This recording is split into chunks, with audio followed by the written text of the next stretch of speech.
Gue baru bantuin temen gue yang ada label baru gitu, terus Temen lo ngeband apa solo? nggak solo. Oke. Terus dia minta bantuin gue, kak anjing kak lagi. Ini umur berapa nih? Di bawah gue lah pasti lah. Iya pasti, maksudnya kepala 2 apa kepala 1? Udah gak usah tanya. Gue mau ada label nih mau sign gue, boleh bantuin gak untuk masalah di belakang layar ya adminnya gitu kata dia gitu. Oh boleh. Nah, pas gue ketemu ngomongin lisan, Iya. dia bilang katanya enggak kok mas, aman, kita perjanjian pokoknya ini tentang rekaman suara doang gitu. Jadi lo sama si lisannya kan. Iya, maksudnya lo sama temen lo ini yang si artis solo ini ketemu sama si label. calon labelnya lah. Betul. Terus setelah ngobrol panjang lebar kan ya seperti yang kita tahu lah. Oke, gue bilang draft kontraknya mana kita pelajarin dulu gitu kan gitu. Nah itu tuh pas mulai gue baca draft kontraknya ternyata memang waduh kok jadinya nggak cuma rekaman suara doang ya. Maksudnya gimana? Dia minta, jadi kayak minta 360 nih, semua yang dihasilkan oleh si talent ini dikelola sama si label ini.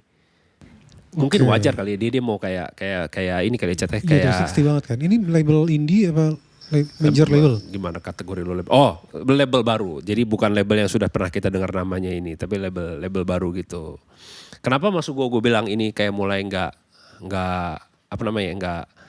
cuma rekaman suara doang, karena apa aja nih selain rekaman suara apa aja? Ya umumnya kalau rekaman suara kan berarti ya cuma si labelnya ngerekamin, bikinin master, habis itu split dong gitu. Bahkan ciptaan kan gak bisa collect juga dia, orang kan harus lewat publishing ya gitu. Nah tapi ini ternyata dia tergantung termasuk publishing juga.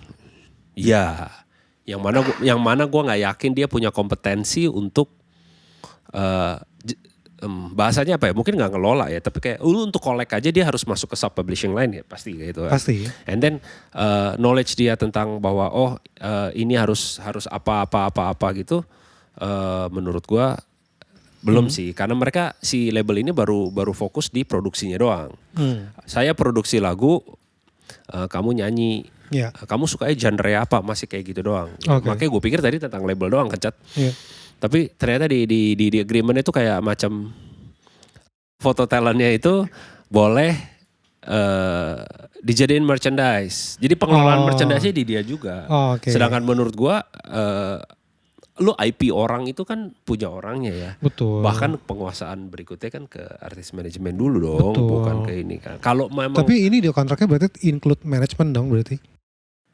Awalnya enggak, itu dia. Makanya menurut gua awalnya enggak tuh gimana? Awalnya adalah pada saat ngobrol ini cuma rekaman suara terus kita split dari master ya. Jadi based on percakapan lo sama si orang labelnya ternyata beda nih sama yang di kontraknya. Kok jadi kontraknya gini sih gitu ya?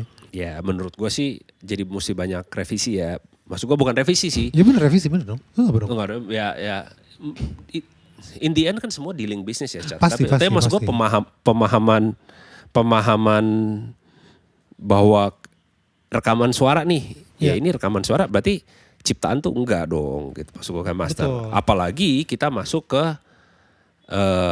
artist management kayak jadwal itu harus approval dia lah. Ya kalau rekaman suara berarti kan artis manajemen urusan lain ya, scheduling. Betul. Sedangkan talent gue punya kegiatan lain selain sebagai penyanyi gitu. Pasti. Kan. Ya dia ada yang jadi streamer kayak atau apa. Streamer apa nih, Twitch? Streamer game. Ya Twitch dong. YouTube masih YouTube sih. Nah, jadi awalnya gue udah tekanin sih, maksudnya kalau kayak ada mungkin kita bisa kerja sama kalau lagi promo wajar lah ya. Iya.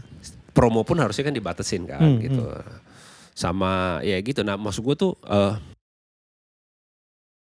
kenapa ya sekarang itu mostly orang-orang itu maunya 360?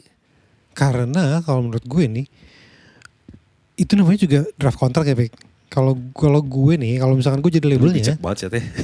Lu bijak banget ya. Bukan, karena gue melihatnya dari semua perspektif dong. Ya kan, maksudnya lo ngomong karena lo dari perspektif pihak yang dari si talentnya kan. Lo anggaplah lo dari, lo dari tim si talent lah, ya kan. Ya betul. Ya dong.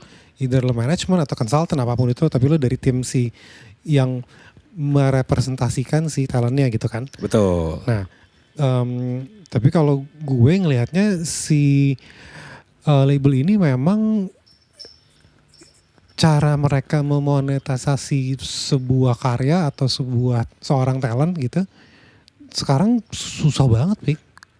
Iya kan, sulit banget lo jadi label, lo duitnya dari mana gitu kan. Maksudnya ya jadi kenapa itu draft sangat 360, ya nice try aja kalau gue ngeliatnya ya. Jadi iya gak sih, kayak nice try aja, kayak iya dong, misalkan ya dia sebagai label nih, berarti kan dia, kalau gue sih ngeliatnya sekarang label tuh kayak bank aja gak sih? Iya gak sih? Investor dong. Iya. Dari dulu juga, sorry enggak sih. Dulu gue rasa dulu label adalah fungsinya karena mereka punya link untuk media segala macam. Betul, setuju. Nah tapi kan sekarang dia yang bayarin rekaman, iya gak sih? Oke. Iya dong. Lo ketemu label, lo expect-nya dia ngapain? Bayarin rekaman gak? Pasti. Ya udah, ya kan. Ya, terus dia BEP-nya dari mana? Itu baru BEP, profitnya dari mana gitu kan? Ya, setuju. Berarti ya udah salah satunya, ya udah berarti gue si label, gue sebagai labelnya, gue ceritanya gue jadi labelnya nih. Oke. Ya gue berarti master pasti gue ambil dong, ya sih. Betul, master. Panggungan gue ambil juga lah, ya kan, berapa persen, ya sih. Iya dong. Iya dong, berarti gue ngambil manajemen juga nih, ya kan. Berarti gue ngambil juga, wah ini kurang nih, kayak gue belum balik modal nih, gue ambil dari publishing juga deh, ya kan. Itu kalau menurut gue itu si kontrak itu hanya merefleksikan bagaimana caranya si label bisa balik modal atau even profit. Belum gue gak tahu, lo ingat gak si di sharingnya si talent lo ini, artis share-nya berapa? Ya, kalau dari master sih, dari mereka pernah nyebut angka ya. Berapa? Yang mana menurut gua angka advance atau bukan. Share percentage? Mereka juga ngomong tadinya ada advance. Oke. Tapi bahkan sebelum gua bertanya akan recoverable dari mana si advance ini, ternyata di draft kontrak itu jadi tidak ada menyebutkan advance. Ya kalau itu mah wajar lah ya, bisnisnya kayak gua hanya akan bertanya advance-nya berapa gitu. Tapi kalau lu nanya royalty, mechanical royalty yang didapat dari streaming segala macam, gue nggak tahu sekarang masih ada patokannya nggak sih, Sat? Ya makanya gue nanya di kontrak itu ada artis share-nya dari master berapa? Ada. Dia bilang sih lumayan gede ya, angkanya sekitar lebih dari 30. Gede dong. Betul kan? Kalau sepengetahuan kita gede dong dari master, dari master ya. Gue pernah lihat dari label, major label gitu, yang kebetulan tetangga gue di situ tuh. Di situ dia paling cuma 9% artisnya dapat dari master. 9% itu zaman dulu banget. Kayak RBT ya sih. Masih, ya itu kan namanya juga major label. Kenapa gue sebut RBT ya, ketahuan banget umur gue. Aduh. Iya. Oke. Ya gitu. Ya, tapi lagi-lagi maksud gue rasa teman-teman harus tahu sih. 9, 10, 12, 15, 75 itu kan bisnisnya. Tapi dia harus tahu bahwa ya kayak lu bilang tadi, artis share dari master berapa gitu. Nah, si label ini tuh mungkin lu bijak sih waktu lu bilang bahwa ya lu mesti tahu lah, Pik, once mereka invest, they have to gain. Iya, at least balik modal dulu lah. Ya, tapi kalau gue ngeliatnya dari awalnya nggak ngomong gitu, kenapa sekarang jadi begitu? And then, nice try. And then adalah mereka kayaknya belum siap untuk tahu bahwa kayak contoh gini deh, pas dia bilang, oke nih share-nya sekian, lebih dari 30. Oke, berarti label ngambil sisanya. Nah, tapi dari 30 itu artis harus share sama penciptanya. Hah? Oke. Nah, berarti kan lo gitu kan. Nah, gue bilang dong. Berarti bukan 30 dong, cuy. Iya. Nah, terus gue bilang kan, Mas, bukannya pencipta itu nanti ngolek sendiri ya ke DSP-nya? Oh enggak dong, itu kan yang ngolek sendiri kan itu yang WAMI apa segala macam, kita nggak ikut-ikutan lah. Nah, tunggu. Dari situ. Nah, sorry. Berarti si talent ini lagunya bukan dia yang nulis ya? Bukan dia yang bikin? Bukan. Tapi ya gue udah beberapa kali ini gue gue gak berani bilang gue konsultan juga ya, memberikan saran ke teman-teman itu bahwa iya gak sih bahwa sebuah master, lu jadi penampil, itu ada usianya. Sedangkan kalau lu menulis sebuah karya, itu at least usianya lebih panjang. Sekarang masih gak sih 75 setelah gak ada ahli waris? Masih. Yeah. Setahu gue terakhir sih gitu ya. Yeah. Lu bandingin sama lu bisa tampil di atas panggung mau setua siapa sih? Steven Tyler atau Bon Jovi, kelar juga kan, nada udah turun terus nada dasar. Nah tapi kalau karyanya turun 2 kan, gitu ya. Iya. Dari E turun ke C. Iya, tahu lagi lu. Tapi maksud gue kalau soalnya. Tapi kalau si karya kan lu bisa warisin kan. Makanya menurut gue itu penting banget. Nah, kembali ke kasus yang gue ini adalah, si talent ini berarti dia cuma nyanyi doang kan, dia nggak bikin lagu kan. Tapi gue bilang ke talent gue bahwa lu udah mulai nulis harus. Kenapa? Karena dengan lu mulai nulis, at least lu dapat share dari karya cipta dong. Entah, lirik gue gak tahu sih, paling gampang kan kita sebutnya 50-50 ya. Yeah. Nah dari 50% lirik itu kalau lu nyumbang referen doang berapa, angkanya pasti bisa dibicarain. Tapi maksud gue lu sumbang sih lah di dalam sebuah karya cipta. Betul. Jadi lu nanti pada saat ada kesulitan, bukan kesulitan ya, gue bukan doain kesulitan, tapi lebih ke lu punya passive income. Yang jadi passive income buat seorang artis tuh apa sih? Menurut gue kan karya cipta dong, ya gak sih? Walaupun angkanya kecil ya di sekarang gitu. Nah tapi back to itu, pada saat gue nanya tentang ciptaan, si label ini menyatakan bahwa itu urusan WAMI. Sedangkan WAMI kan koleknya harusnya performing doang. Sedangkan yang gue bahas kan publishing gitu. Iya, oke. Gitu. Tapi kan di kontraknya lu bilang ada publishing juga. Dia kan ngomongnya gak ada publishing. Setelah gue baca kontraknya, dia tidak menyebut kata publishing. Tapi dia meminta bahwa semua karya itu harus lewat dia dulu. Iya. Lewat dia itu berarti kan semacam kayak jatah preman ya, tapi ya. Iya betul. Gak ini dong, Cat. Gak sesuai dong sama yang diomongin. Gak sesuainya adalah dia bilangin gak kolek, tapi tiba-tiba jadi kolek. Yang kedua adalah rasanya kok kita kalau menyerahkan sesuatu untuk dikerjakan oleh sebuah pihak, tapi pihak itu gak ngerti apa yang diomongin kan danger ya Kak? Iya gak sih Cat? Iya makanya si artis ini perlu lo kan, si talent ini perlu lo untuk ngejagain, dalam tanda kutip ngejagain, supaya gue gak dibohongin nih gitu kan. Iya dong. Either dibohongin atau at least gue jadi kebawa pola pikir lo sih. Menurut gue bener juga, gue harus memahami, namanya orang bisnis pasti kan mencari profit atau apa. Tapi ya at least si talent yang gue represent ini tahu dulu bahwa yang dia omongin A, ternyata yang diminta adalah A, B, C ya. Lu masih mau apa enggak gitu kan. Ya nah sih? Betul, nah kalau menurut gue kekurangannya gini Fik. Kita gak bisa expect semua, dalam tanda kutip semua talent, semua artis, semua musisi, semua anak band, semua songwriter itu paham sisi bisnisnya. Kalau menurut gue itu idealnya gitu ya kan. Tapi apa namanya ya, ada porsinya dan peranan masing-masing lah gitu kan. Sorry, gue potong dulu. Gue ketawa bukan yang mengecilkan ya, tapi gue lagi ketawain diri gue. Apa gue jangan-jangan pedagang banget mikir ya, di mana ada sih orang melakukan sesuatu tidak memikirkan sisi bisnisnya. Enggak ya Cat, ternyata ya. Di pengalaman yang lo udah temuin deh. Betul. Tapi lo ada, itu tadi gue bilang ada peranan masing-masing kan. Jadi kita tetap perlu si teman-teman musisi, songwriter, talent, penyanyi ini untuk fokus di talentanya mereka, bakatnya mereka ini ya, untuk ngurusin dagangannya ya itu ke lu aja. Ya sih?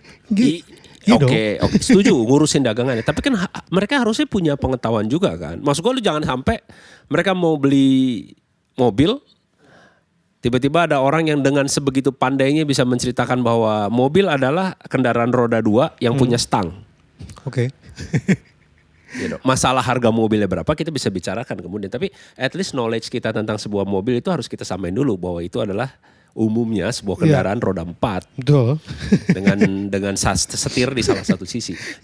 Poin gue kan itu bahwa lu harus tahu dulu dong, jangan pasrahin ke orang juga. Karena in the end namanya artis, art comes first gitu. Tapi ya lu mesti tahu dulu apa yang lu dapat. Mungkin bukan cuma apa yang harus lu lakukan. Gue juga gak expert kali kalau lu habis rekaman harus promo atau apa gitu. Tapi source of income lu apa aja. Lu kerjasama dengan pihak lain ini akan memanage atau mengeksploitasi lu sebagai apa dan apa aja. Terlalu ribet gak sih teman-teman ini tuh? Sebenarnya itu dia kenapa teman-teman musisi, teman-teman artis gitu, songwriter malas untuk ngomongin dan ngebahas yang gini-ginian karena menurut mereka anjing ribet banget ya gitu. Kayak aduh. Itu bukan urusan manajer ya gitu. Kok lucu ya? Bukannya tapi mereka yang ngurus manajer, tapi mereka harus tahu dong yang diurus apa kan? Idealnya gitu. Gue setuju, Pek. Oke. Gue setuju. Gue setuju, tapi itu dia idealnya gitu. Tapi kan mereka berarti workload-nya mereka banyak banget dong, ya gak sih? Maksudnya gue berusaha menempatkan diri gue sebagai si musisinya ya. Oke. Kan? Oke, gue bikin lagu nih, ya kan. Sebelum bikin lagu, gue belajar bikin lagu lagi, belajar main musik lagi, ya kan. Ya kan gue harus mikirin, oh ini circle of fifth-nya gimana nih, ya kan. Ini gue main show off circle of fifth. Oke, iya kan, fine. Iya dong. Gue mikirin chord progressionnya gitu segala macam. Oh ini lo bikin lagu gitu kan. Lo bikin lagu intro, verse, chorus, pre-chorus, bridge, outro gitu kan. Belum solo ya kan. Iya sih. Hari gini udah gak ada solo, Chat. Oh iya bener juga ya, ketahuan umur ya. Ketahuan umur tiba-tiba kenapa ngomongin solo. Solo apaan? Solo gitar. Bridge. Sekarang ini bridge. Oke, terus. Iya kan udah gitu kayak udah terus lo latihan nih. Lo latihan. Oh oke, rekaman segala macem. Udah gitu at the end of the day lo harus pulang ke rumah. Iya kan, terus lo harus mikirin belum marketing, ya sih, promotion, marketing, social media. Udah gitu tiba-tiba sekarang kita ngomongin publishing, royalty, master, apa lagi? Iya dong. Lo harus bisa menempatkan diri lo di Coba. Ini kan kita berdua doang, tapi sebenarnya kita bertiga kan. Gue mau tahu. Woi, Jai. Ribet gak menurut lo? Tapi dia harus tahu gak menurut lo? Iya. Iya kan. Bener kan? Gue lain sendiri. Ih. Tapi wajar dong. Lu jual jangan ngomongin bisnis ya. Usaha apa yang lu lakukan yang tidak ujung-ujungnya adalah untuk gain something. Betul, financial gain. Sama satu kan, itu dari setuju lu satu. Dan at least kan lu harus tahu dong, lu dapetnya dari mana aja. Betul. Mau habis itu lu pasrahin, lu mau jual rumah, lu mau jadi sendiri boleh, tapi lu pakai broker boleh juga. Tapi at least brokernya itu dia melakukan tugasnya. Tapi jangan sampai misalnya rumah lu mau lu jual separuh, tiba-tiba brokernya bilang dijual semua. Ya. Maksud gua gitu. Jadi ya mungkin terlalu melebar, tapi tapi menurut lo Jay, dari omongan yang sesimpel ini aja ribet ya? Ribet deh. Bukan ribet, lu setuju sama Richard ya? Berarti bahwa kayak wajar lah kalau teman-teman artis ini lebih baik fokus ke berkaryanya aja. Iya, jadi lo bikin lagu, latihan, rekaman, manggung, udah kelar gitu. Betul. Jangan ngomongin sistem dulu lah. Sama hasil Iya. dia dapat sesuai mendingan apa? Lu off air jelas. Manggung, oke. Iya benar itu dia maksud gue memang. Ya gitu Pik. Ya gue juga di publishing gue pelan-pelan ngejelasin ke katalog songwriter gue gitu. Tapi ini gue cerita cerita kasus nyata yang sering terjadi, bukan pernah terjadi di gue. Jadi dia musisi indie, meaning dia bukan dari major big three lah gitu kan. Terus tapi di kalangan independen gitu, teman-teman independen, dia solois laki-laki yang cukup sukses lah. Jadi dia udah mulai main di luar negeri segala macam ya, streaming. Ya nomor 1 di Indonesia beberapa tahun berturut-turut gitulah. Oke. Ya gue sih gak komplain ya, gue yang narikin royaltinya gitu kan. Iya kan? Iya gak sih? Iya, oke, betul. Ya kan, terus pada awal gue sign dia, gue ngobrol sama manajernya nih, sama manajemennya, sama tim manajemennya lah untuk ya onboarding proses lah gitu kan. Terus yaudah, terus dia datang nih, kita udah ngobrol udah sejam gitu, terus dia datang keren nih ya, dia kan artis yang penyanyi ya gitu kan. Gue ngerti lagi arah lu. Oke, terus keren banget nih gitu kan, datang kacamata hitam gitu kan, bawa tas gitu kan segala macam, bawa gitar gitu, oke gitu kan, datang duduk, ngerokok sebatang, cabut sih. Ngerokok sebatang, terus gue sama manajer lagi ngomongin royalti segala macam, cabut doi.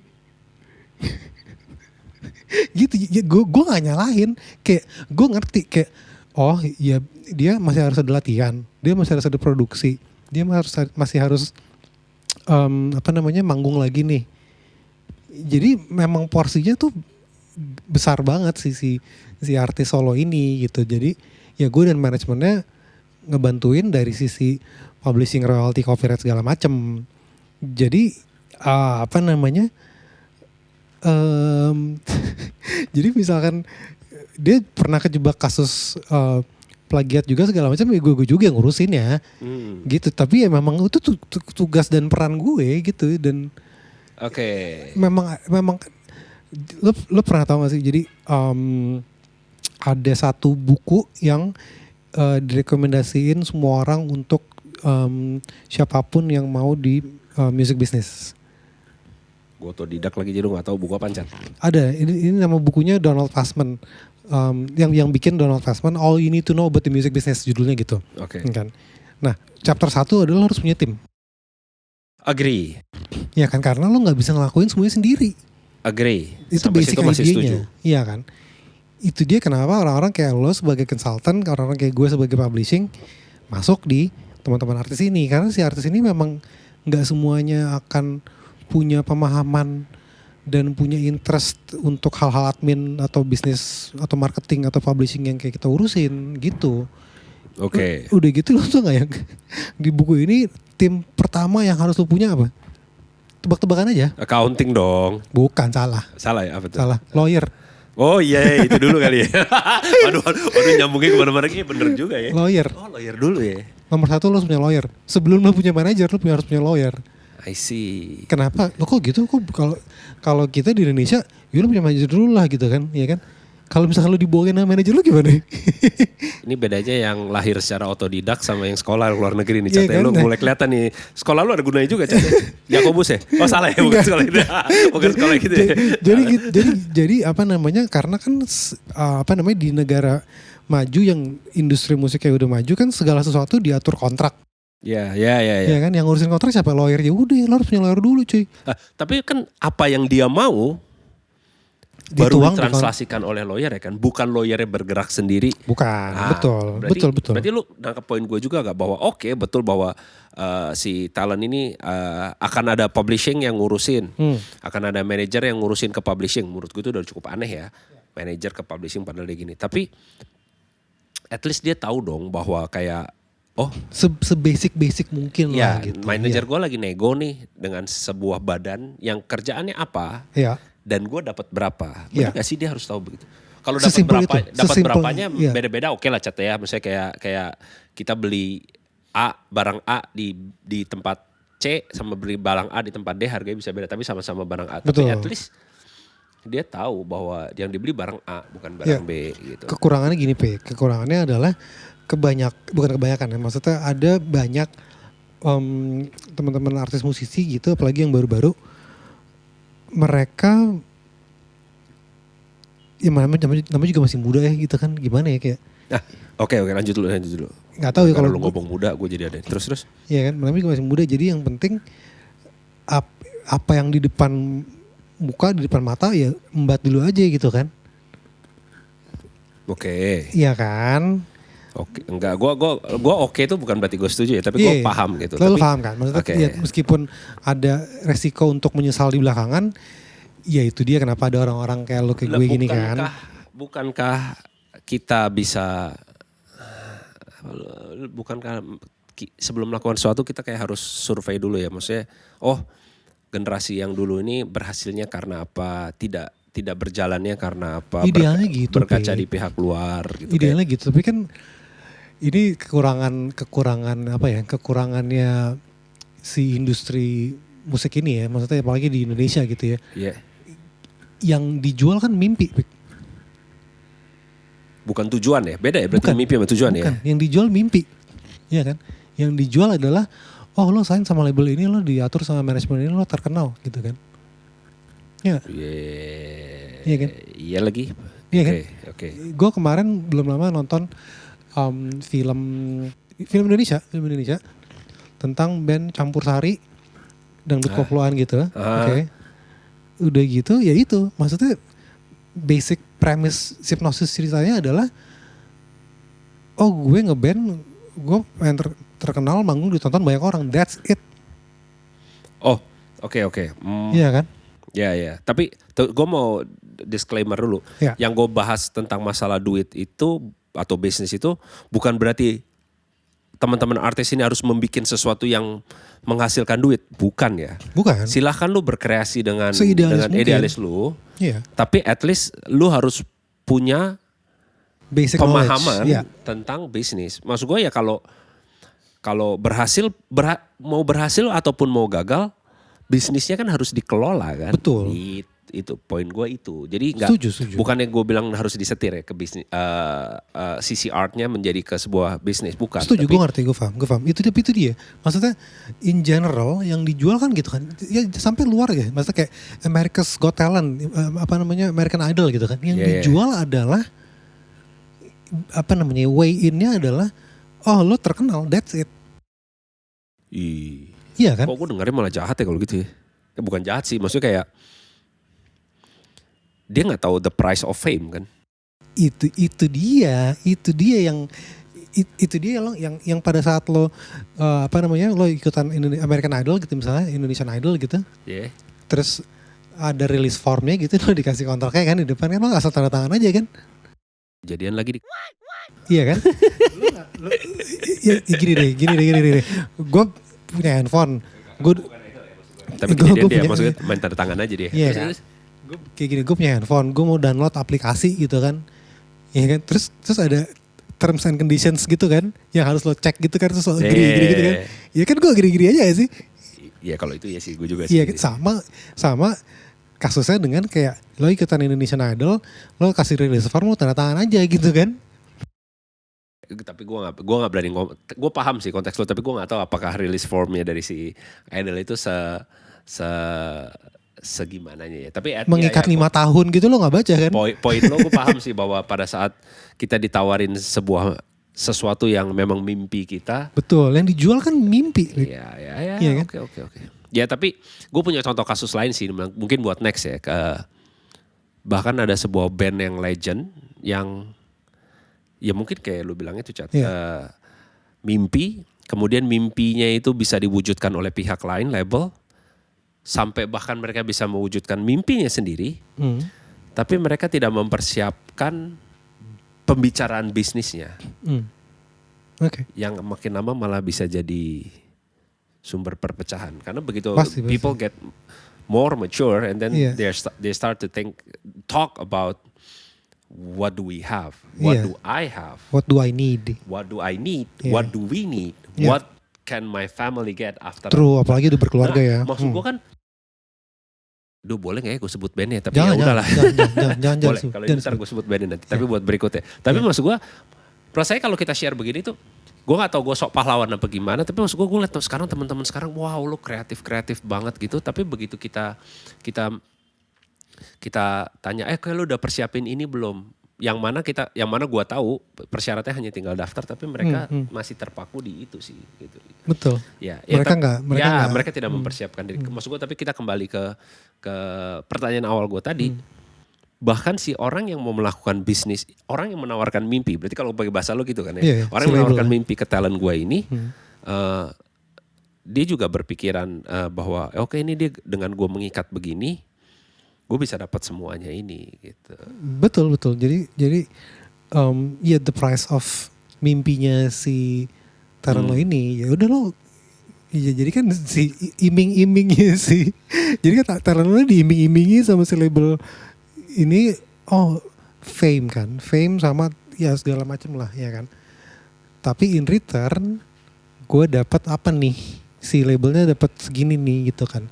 Ya kalau menurut gue gini ya. Karena kalau udah ngomongin kontrak sebenarnya itu bukan ngomongin baik atau buruk. Ya, setuju. Iya kan, jelek atau bagus bukan di situ. Itu masalah lo menerima konsekuensinya. Menerima konsekuensi ya apa enggak gitu aja. Ya, kan? Setuju. Kalau itu setuju banget gue gitu. Ya kan, jadi kan nggak ada pasti apa sih istilahnya? Sorry. Memang even pas lu belajar ke London tentang music business, statement itu juga ada bahwa namanya kontrak itu tidak ada benar salah. Betul. Once lu udah tanda tangan, Betul. kalau ternyata di kontrak itu lu harus jadi orang kidal padahal lu bukan orang Jadi kidal, lu jadi kidal aja. Kalau lu nggak kidal salah. Analoginya separah itu. Iya, kalau misalnya lu nggak kidal ya lu gue tuntut gitu aja kan. Lu udah tanda tangan nih. Kan udah tanda tangan lu nih. Waduh.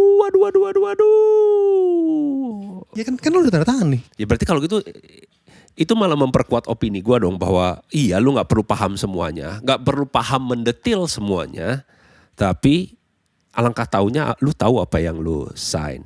Apalagi lu sudah terjun ke dunia yang ada bisnisnya. Betul. Yang bukan cuma kayak aplikasi doang gitu. Iya betul. Ya gitu. Ya nanti mungkin next. Jay udah berapa lama ya kita Jay? Main lagi ini 15 menit udah ada lah. Berapa? 31 menit. Oh ya mungkin ya.